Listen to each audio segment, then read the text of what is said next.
Right, now this here is actually the cheapest AM4 processor you can buy. Not an APU, not anything like that. This is just a straight up 4-core AM4 processor that you can buy from China for just £3. Now I have already unboxed this from its packaging. This was originally unboxed in a members video where we go through my hauls from out of the country, but it got me really curious because no, it's not Ryzen. That's right, for some people that aren't familiar with the world of AM4 as it was back in the day, Ryzen wasn't your only option. And to be fair, things have got me very curious because we picked up an old Ryzen 3 for just £5 on eBay, and that came in the box. But if you're on an even tighter budget, or you're just not interested in Ryzen, how good are these little Athlons? Because this is old AMD architecture on a modern platform that AMD is still supporting. I never hear anyone talk about these. In fact, there's probably a reason why, because the only time we've ever looked at one of these, it was a very long time ago when they were trying to scam people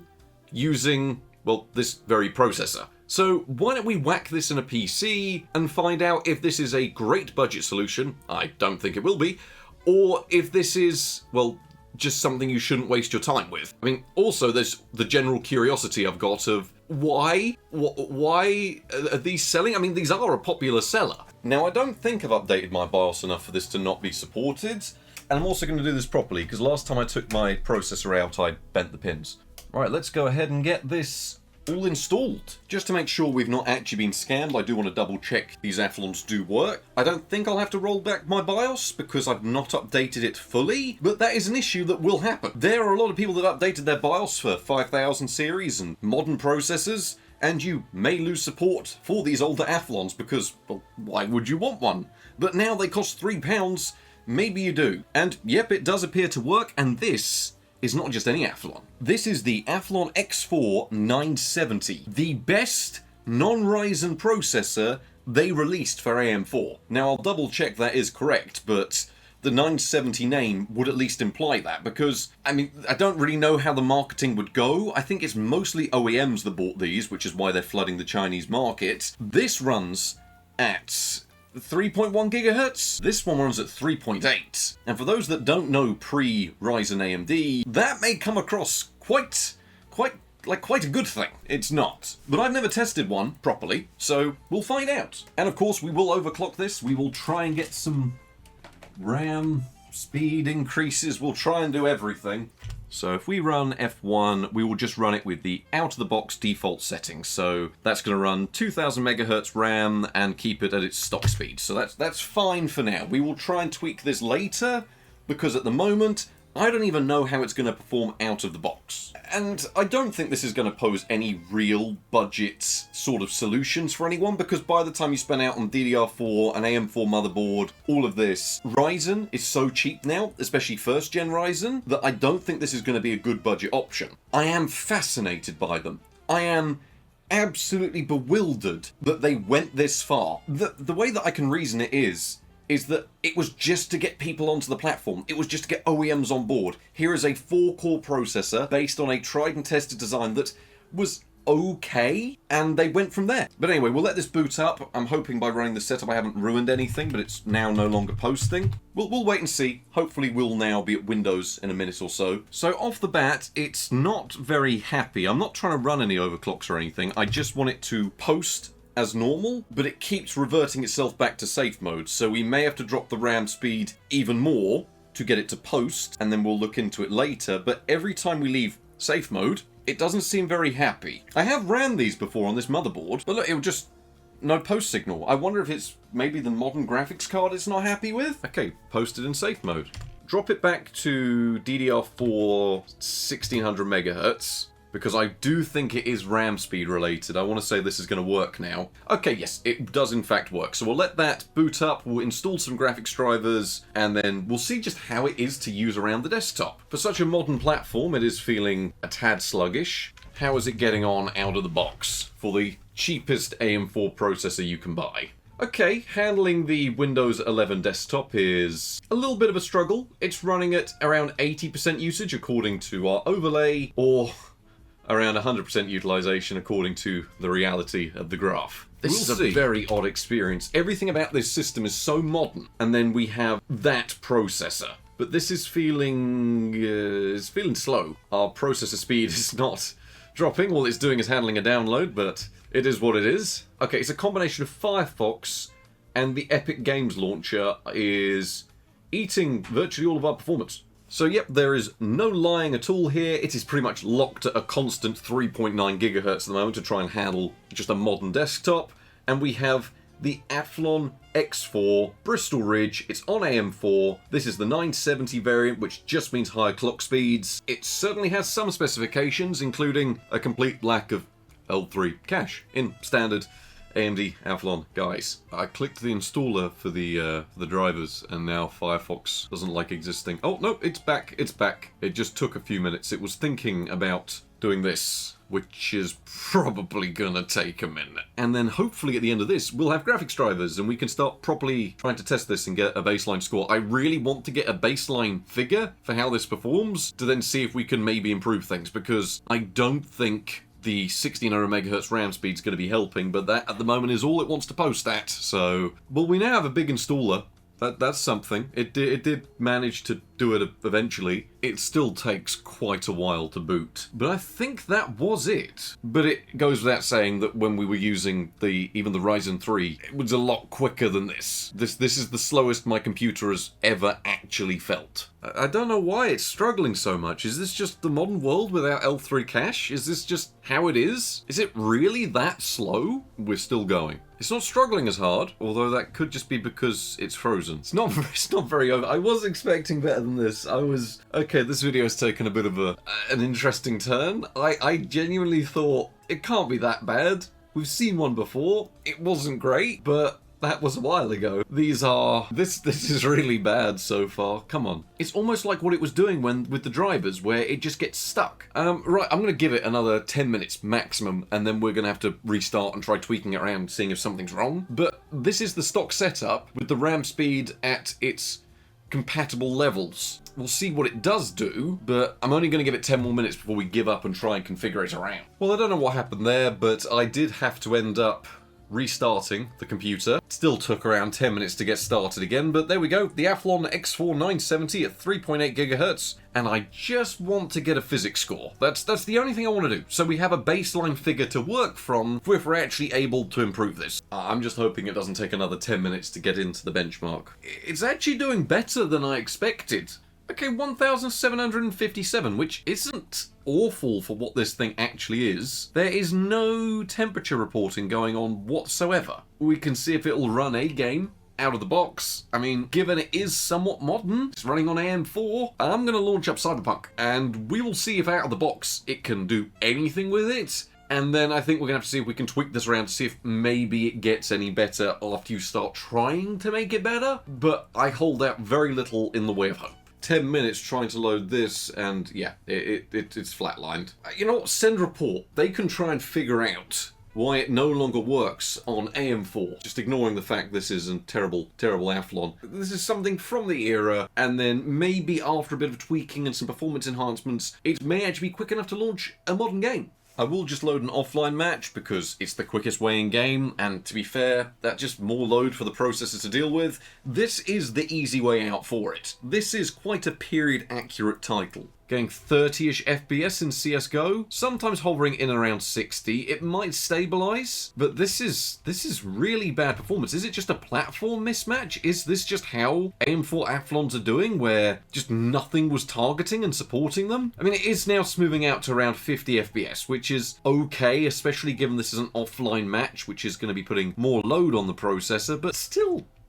it should be doing better than this, surely. No, it does get a little bit better, but a little bit better from 20 FPS is not exactly hard to do, so we need to get into the BIOS and figure out what's going on with this, because this should be better than this, surely. The first thing I'm almost desperate to sort out is the RAM, because it should work better than this. So if we take a little look at what options we have, it supports up to 2,400 megahertz, which makes sense. Power saving mode will turn that off. But you don't get much in the way of control. There's nothing amazing here. I mean, we can turn off a few power saving options, but even then I don't think they're going to do much. So that's now boosted the speed up a little bit, and our memory is now up to 2,400 megahertz. So it should be running 4.1 gigahertz now, with the memory speed actually where it should be. So if we try running a physics test now, we can see what kind of uplift that has netted us from just fixing the RAM. It doesn't seem any different. It's still taking a while to log in. I was expecting better. I mean, unless there's just something wrong with these chips from China, but I don't think there is. Right, so with the strangest symptoms in the world, I mean, this is stable. This is actually working. I can still control the computer,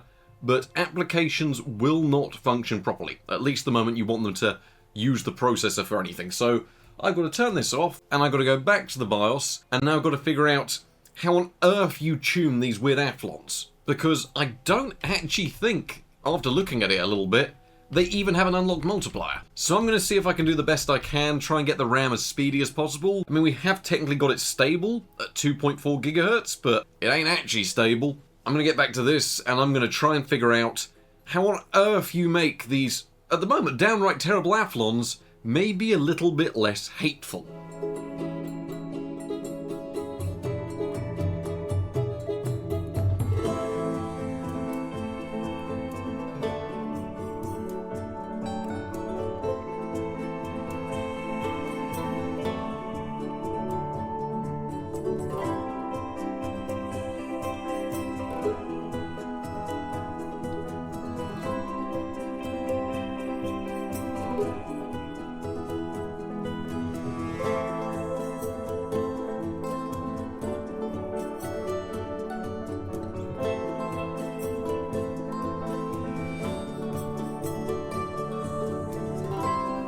I hate to interrupt the time lapse of trying to get this thing overclocked. This is awful. I am going to guess it's because it's been completely and utterly fried before it's been sent to me. But yeah, it will not budge at all, to the stage where I am trying to see if it's more stable underclocked. My last ditch attempt idea is we're going to use the APU multiplier to set this to a locked 3.5 gigahertz, allow it to boost to 3.6, increase the memory frequency up to 2.4 gigahertz, and then just allow it to run the processor slower, but with faster memory speed.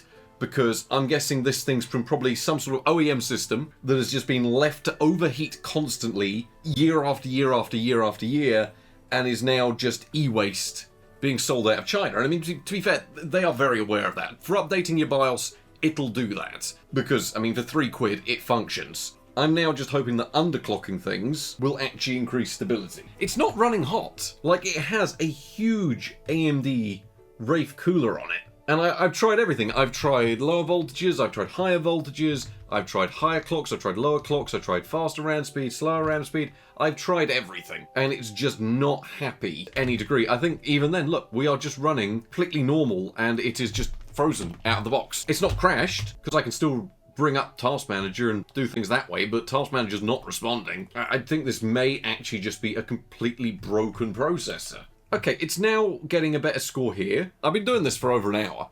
We should be able to get it running through a physics test, and we can try and launch a modern game. I was about to say, I think this is the one, but no, it's doing this thing again, where what it does is you start actually launching an application, and it just freezes. It's almost like a pipeline stall that you used to get on a Pentium 4, where you're just sitting waiting for the processor to figure out what to do, but it never resolves. It never actually gets there. I thought that was the answer. I genuinely thought that was the answer. This should, on paper, support faster DDR4. Doesn't seem to. Doesn't seem to want to. Right, small update. This may also be completely wrong, but I believe the memory controller on these processors are just fried. So I don't know what they were doing with them. Maybe they were using them as hosts for mining boards or something like that. But I've managed to get this now stable at just under 4 gigahertz. So processor-wise, that's a sizable uplift already. And I managed to get the RAM just a smidge under 2 gigahertz via base clock multipliers, and it seems stable. So what we're going to do is we're going to try and see if this will now work. I'm basing it off looser memory timings, but then I've managed to boost the speed up through the base clocks. Long story short, none of this makes sense. But I think I've managed to suss it out, so we will now see if it can actually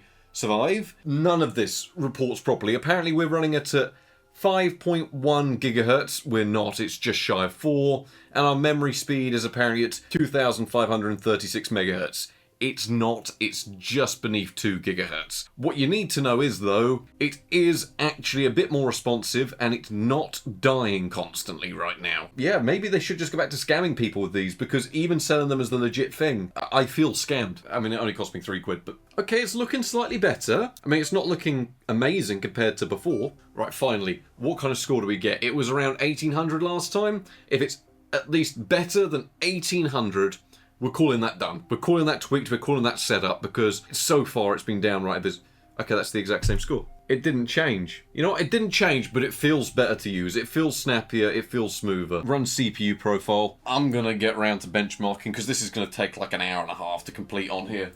So as much as it seemed like it was working, it was not in fact working. So what I had to do was go back through and try and figure out what was causing this to crash, until we got to the stage where eventually I think I figured it out. And I say I think because you're about to witness what happened after I spent another hour or so trying to tweak this down with settings that should, by all means, actually work and have this stable. But nothing seems to make any sense here. I think I've done it. It has taken hours, and I am not gonna cut it any other way.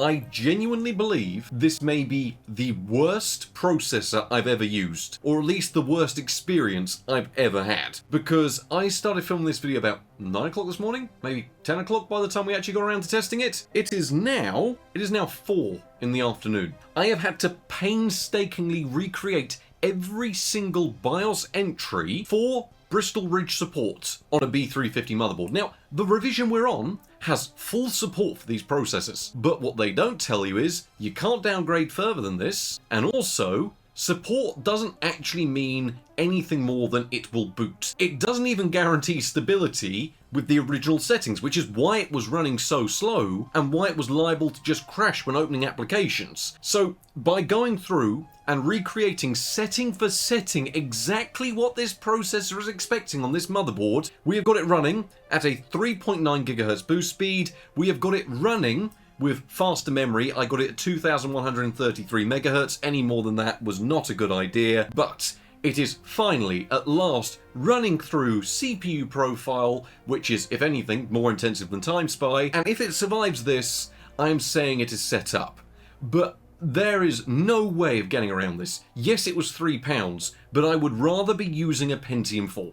Because at least with the Pentium 4, I know it's going to run. We'll ignore this error. This error's not actually down to it blue screening and dying. That was purely because 3D Mark got a little bit confused because this is so slow. But I'm sure this time it will actually work. In terms of the out-of-box experience, if you are someone that is running AM4 motherboard, and even though I'm running a 2018, maybe 2019 BIOS, which is very out of date considering this had a new one a couple of months ago in 2026, even then, that is not enough to guarantee support for these. So yeah, maybe once upon a time they could have been rather useful, but the moment you use this to update your BIOS, it is nothing more than a paperweight. Unless you fancy spending all day doing what I've just done to try and get it functional. Oh no, it hasn't, has it? It's done it again. It's frozen. I thought I'd done it. It's just, this is what it does. You end up with these little lines going down, and that is the end of the stability we've got. At least we managed 7 minutes this time. That's good going. Thought that was actually stable. Yeah, locked up. But it locks up in the weirdest way, where Windows is still active, but processor is not responding to any applications at all. Just can't do anything with it. Right, I've tried. I will try and benchmark this, but it's going to be a long day benchmarking programs between 7-minute intervals and resets. So we better get round to it. So I really did spend an entire day trying to get this thing working. In fact, I spent over an entire day trying to get this thing stable, and I think it could be one of 3 things. Number 1, either these processors just aren't designed for general use, the ones they're selling this cheap, where they are just used OEM ones that are on the verge of death, and for updating your BIOS, which is what a lot of people would buy these for, in fact AMD used to give these away pretty much for free for you to update your BIOS, kind of makes sense, it's good enough for that. But on the other hand, it was relatively stable-ish out of the box on our first initial test, provided we used lower RAM speed. Of course, though, this wasn't entirely true because you'll notice that it did lock up a few times, but I wasn't yet aware that this was something that was going to become a recurring problem. I just thought the processor was slow. Second of all, my BIOS is actually in support. See, the latest update that I did on this BIOS was when the Ryzen 3000 series came out and I updated for that support. But at this time on the Asus B350 board, the reason why I didn't update further is because I knew it still supported these processors. And I have a little bit of a running theory that support does not necessarily mean anything more than it will post with it in there. It doesn't appear that it sets any of the voltages correctly, the boost controls correctly, pretty much anything it should have set correctly doesn't seem to work. Yet at the same time, the BIOS also seems to recognise it has one of these Bristol Ridge processors in there and changes your options specifically around for Bristol Ridge tuning. I mean, you've got APU controls that are specifically designed for Bristol Ridge, so I don't really think it is that, but it could be. But then again, the most stable that we managed to get this thing was manually and painstakingly dialing in all of the voltage controls for each and every aspect of the processor, all the clock controls manually, all the boost controls manually, all the power saving options manually, and doing all of the RAM timings individually for primary and secondary to get it to work. So it's been more or less a complete and utter nightmare.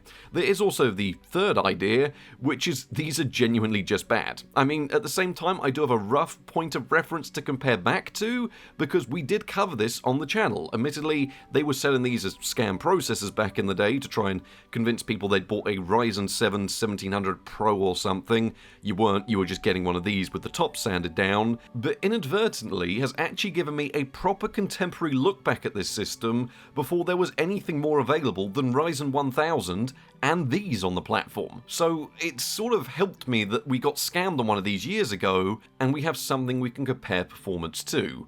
But generally, so far, this thing has been awful, not just from a day-to-day perspective in terms of performance when it does want to work, but also as an out-of-the-box experience. It is probably one of the worst, if not the worst, I've ever had. Because I've been having to do things in 7-minute intervals, and sometimes admittedly I got it more stable than this, but it would always lock up.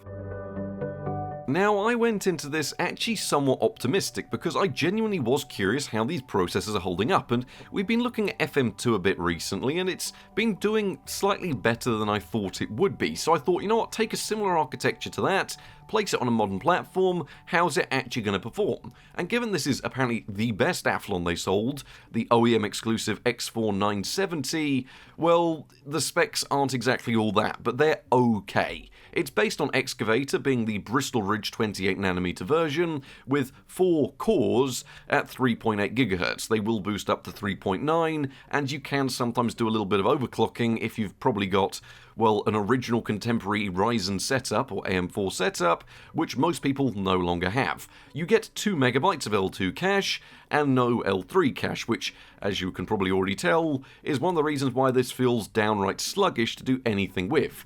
It does have a TDP of 60 watts, which is quite nice. It has modern instruction set support. This one was mostly for OEM use, and probably the most egregious part of all of this is from mid-2017. That's right, this processor isn't even 10 years old, and has specifications this dire. Today you can pick them up for as little as £3, but honestly I've seen examples of these going even cheaper on eBay where people simply don't bid. So if someone's listed one for 99p on auction, you will probably get it for under £1. When it comes to the synthetic side of testing and how to actually place this processor, it is incredibly difficult because most of the time it wouldn't even load the benchmarks. So trying to actually get an optimal sort of setup for one of these is downright painful. But I've done my best to actually show that this processor does have some tuning capabilities, even if each one of these benchmarks took me up to an hour to actually get it to complete. Either way, out of the box we score 1757, and with it fully tuned up at 4.1 GHz with 2133 MHz RAM, we saw 2010 points. Now, given this is such a small uplift across each of these stages, the graph does not actually start at 0, but hey, it does show that you can actually have a degree of tuning if you can make the RAM speed work properly, which for most people it simply isn't going to. So really, just find something that actually gives you a degree of stability. I mean, it wasn't really stable at any of these settings, but after a lot of configuring around, stock plus 2133 MHz was about the best I could get out of it with prolonged use. But how does it compare to other processors? And I've decided to include the AMD A8 on this graph in both its stock and overclocked form. Now this overclock was just shy of 5 GHz, there was a video a few weeks ago where we did it, but at the same time it loses to an awful and ancient AMD A8 5600K when overclocked when you're running it just out of the box. However, if you do tune it up, it gets slightly better, and is still losing to a first-gen Core i7. That's right, an AMD processor from 2017 released on AM4 can actually be worse than Haswell Core i3s, and in some instances, even still worse than an original Core i7. That's right, that's how these place. You can see it is nowhere near the Ryzen section of the graph, because it's not very good. Now, I have done my best to try and get this thing benchmarked. I have tried and tried and tried and tried, and fortunately I can confirm to you, thanks to a comparison against my original testing of one of these, which was the Scam processor from years ago, this performance is accurate. The stability, I can't do anything about. Generally, I got about sometimes up to an hour of testing with no problems, and sometimes it would just shut down, well, freeze, and then I'd have to turn off the system, sometimes change to different RAM sticks, which would just prompt it into posting again. Nothing about this really makes a great degree of sense, but you might notice the RAM sticks swap around in bits and pieces like that during some of the benchmark footage later, and the reason for this is they're all running at the same speeds, they're all the same capacity of DDR4, it doesn't matter whether running high capacity or low capacity, it does the exact same thing. Single channel, dual channel, there's no change to the stability. So we could get anywhere from 5 minutes of uptime up to an hour, but any further than this and it just wasn't happening. So to get this through the benchmark suite took probably about 4 times longer than usual, and even then, you're about to witness what is probably, to some people that have never heard of these, some of the worst performance you will ever see on socket AM4 with the benchmarks. Starting off the benchmarks, we have GTA 5 Enhanced Edition running with normal settings in 1080p. Now we are running with a 6700 XT graphics card, and in the end I settled on 16GB of RAM running in dual channel at 2133 MHz, which was about the most stable setup I could get with high speed RAM. Going lower than this wouldn't improve stability, but going higher would make it a lot worse. We returned 27 FPS on average, with 1% lows down to 21 FPS. Which wasn't great, and to be fair, I was expecting better than this in the Enhanced Edition, given that it used to play the legacy version okay, but I'm guessing maybe DirectX 12, complete lack of L3 cache, were they really expecting people to try and run it on a processor like this? Probably not.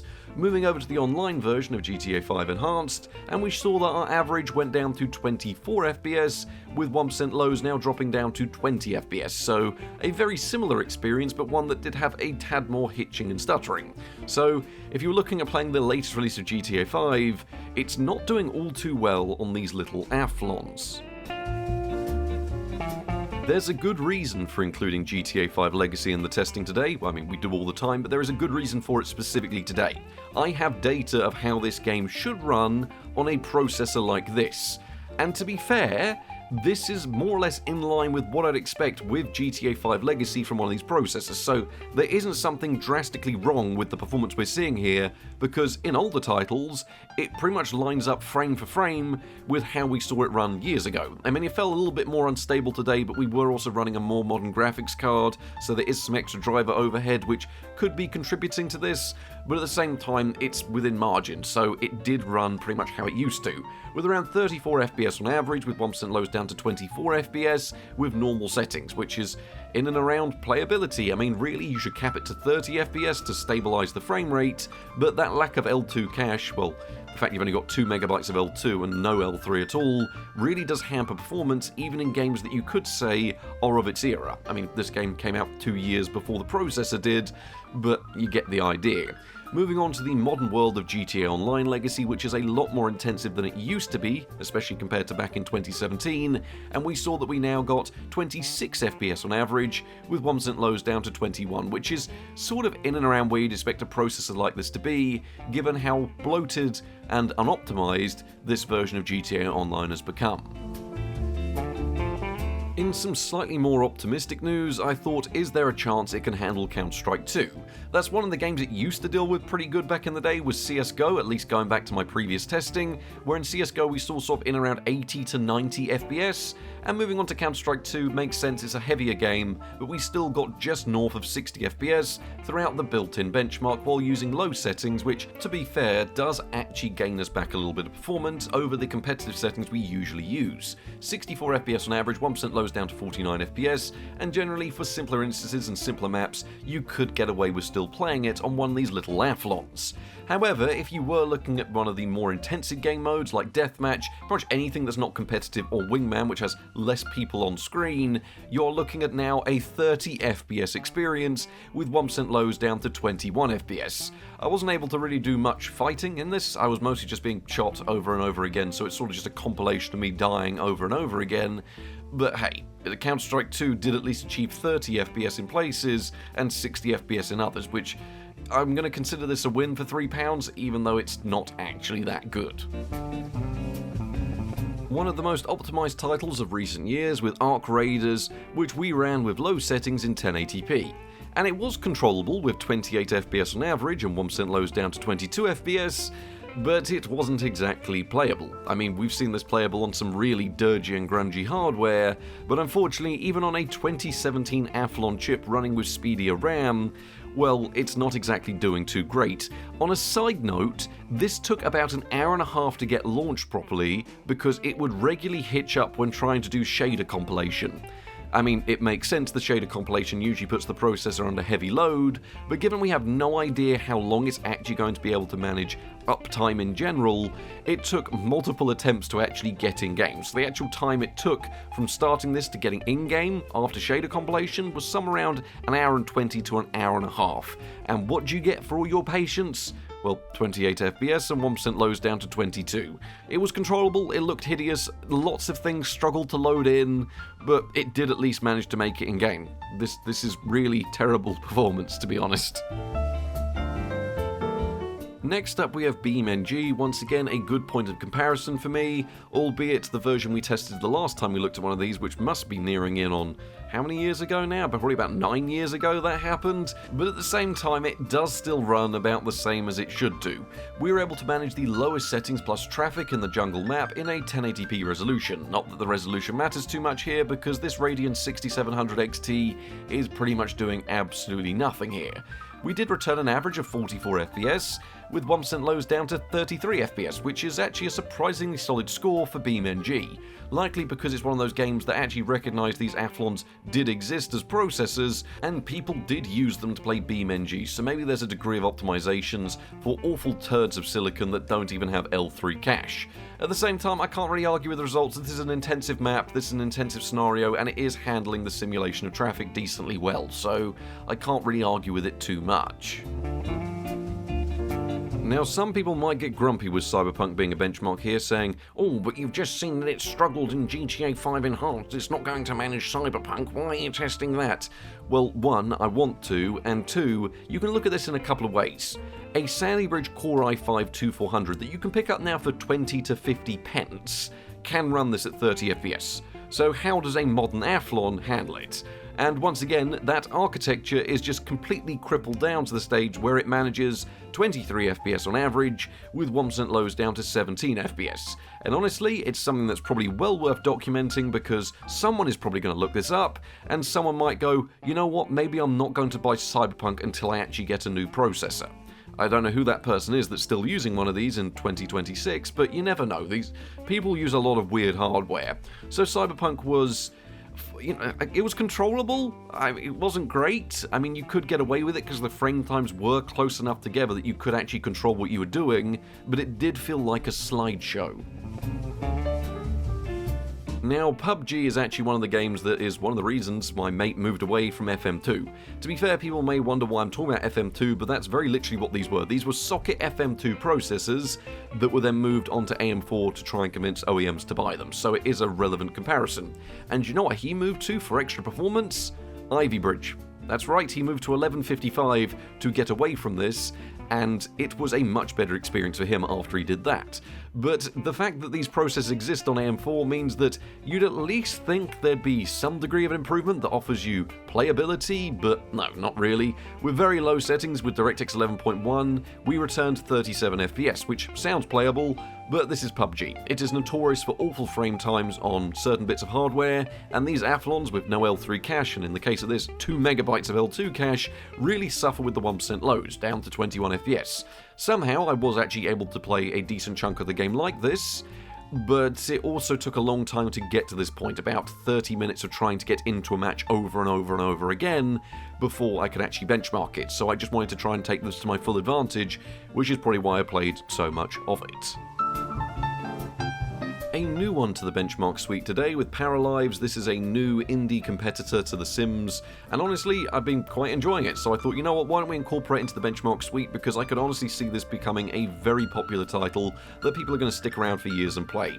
I might have to hold my words on that, but you never know. This could end up actually being a popular title, so we are going to start testing it from this point forward. Miraculously though, for a brand new title that came out last week, I believe, we did actually achieve 36 FPS on average, with 1% lows down to 22 FPS, which to a lot of people they'll say, but that's so similar to PUBG, how's that even playable? Well, they're not exactly comparable titles. PUBG's more of a first-person shooter, and as I said, this is more of a competitor to The Sims, which you can play at just north of 30-ish FPS. It doesn't appear that settings have too much of a say on the CPU side performance, and speeding things up would bring you down to that 1% low figure quite frequently, but generally when you were just at one-time speed, it would hover between 30 to 40 FPS, and when you weren't actually simulating anything, you're just in build mode, it could be anywhere from 40 to 60 FPS. So this is probably one of the Athlon's best showings. It took a long time to get in game. That's something that they had in their patch notes saying they'd improve load times. Well, it turns out they haven't on these awful Athlons, because it took me 40 minutes to actually get in game. But once we were in game, it was actually quite stable and playable. Last time we actually saw this processor in the form of the X4950 back in that Scam Ryzen video, Mountain Blade Bannerlord wasn't actually all too playable on it.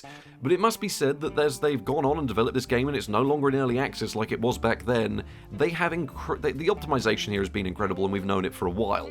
But we've gone from seeing this hardly playable on this type of processor to the stage where the finished game now returns nearly 60 FPS through the built-in benchmark. Now this was with low settings, with 56 FPS on average and 1% lows down to 42 FPS, but given how reminiscent this is of the late game, and how little impact most settings actually have on your processor, I mean, it's really only the battle size that affects what the processor's having to do, and that was already set to low. The game just defaulted itself to that. So Mountain Blade Bannerlord has actually optimized itself for these processors, and does go to show that when there are a degree of optimizations done, well, this little processor can return 60 FPS when it wants to. I mean, it's just a very unique use case with developers that have optimized their game for virtually all sets of hardware. So Mountain Blade Bannerlord is the outlier, but it's the outlier in a good way where it seems to run on absolutely everything these days. But how does this processor fare when we throw it up into the world of source engines? And we're not talking about Half-Life 2 or Gary's Mod or bits and pieces like that, because let's be honest, most of these Athlons can deal with things like that. They're based on a 2004 engine. How does it deal with something that is based on that engine pushing it as far as it can go with Black Mesa? And here we have the game running with high settings in the Zen level, which to be fair we needed because it was a stabler experience, because we're actually putting some load on the graphics card, and we returned 38 FPS on average, with 1% lows down to 28 FPS, which, given this processor was struggling the entire time to actually churn out these frame rates, I'm going to give it credit for actually achieving anything here. To be fair, the earlier inside sections ran pretty much as they used to back in the day. I mean, we tested this in the original Scam Ryzen video and we got about 70 to 80 FPS during earlier sections of the game, but it's these later sections that really are a struggle.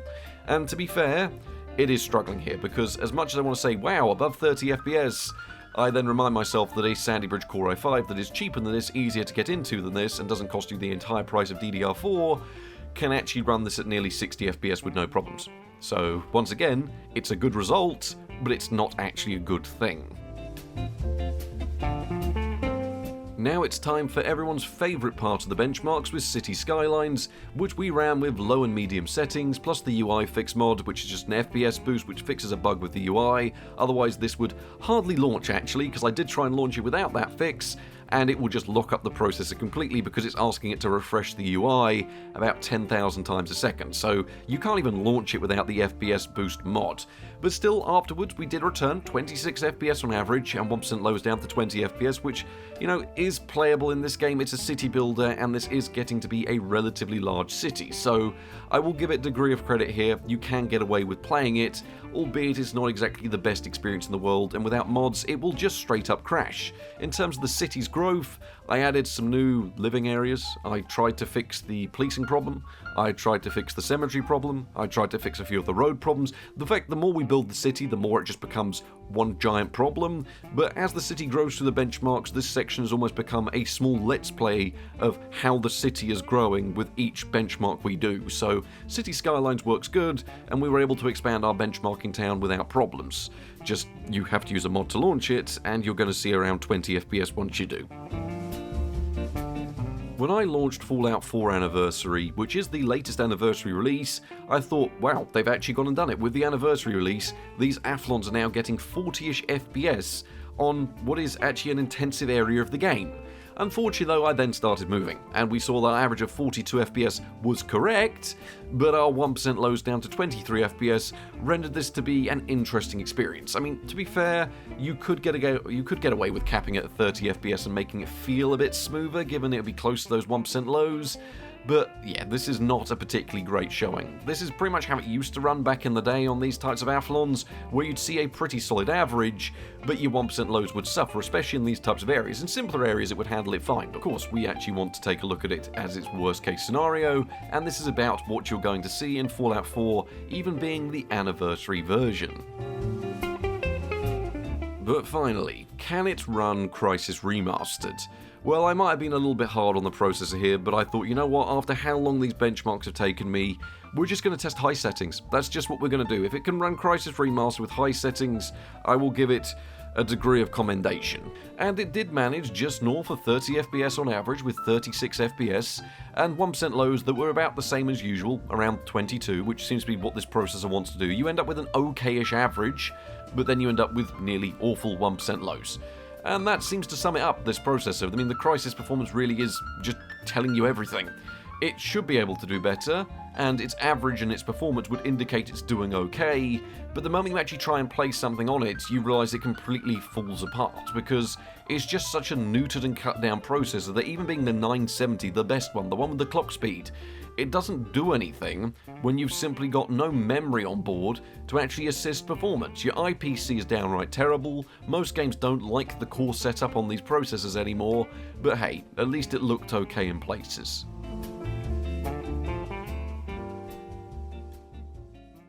So I've gone back through, I've double checked the figures, and yes, this is how one of these Athlons actually does perform. So I know this one has got issues and has taken countless amounts of work to actually get it through the benchmark suite, and even if it is working correctly, you will get the same performance I'm showing here, which is genuinely dire. For a 2017 processor, especially on the used market, which is a good way of looking at this, £5 buys you a Ryzen 3. Just a first-gen Ryzen 3 we looked at a few weeks ago, and you know what, as a starting spot of AM4 on the budget market, it's actually not a bad place to start. The performance we saw was night and day compared to this. I mean, some standout examples here is, I haven't really got anything. I mean, Paralives ran about 30-ish FPS. That's about probably the only one that surprised me. I went, oh, it handled a new game, and that was about it.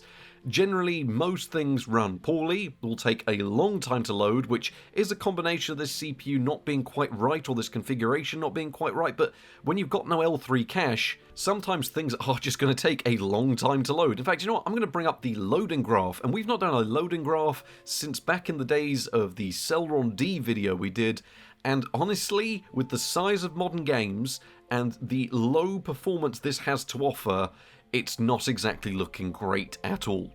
So when I say this is probably one of the worst CPUs I've had the misfortune of using, well, the performance doesn't really go against that, because, I mean, it checks out. This performance is pretty much on par with the X4 950 we looked at in that scam processor years ago. But a lot of these games have received updates, modern drivers have received updates, so there's driver overheads to factor in today that you didn't have back then, and it has just aged incredibly poorly, to the stage where even for £3, I'm regretting my decision.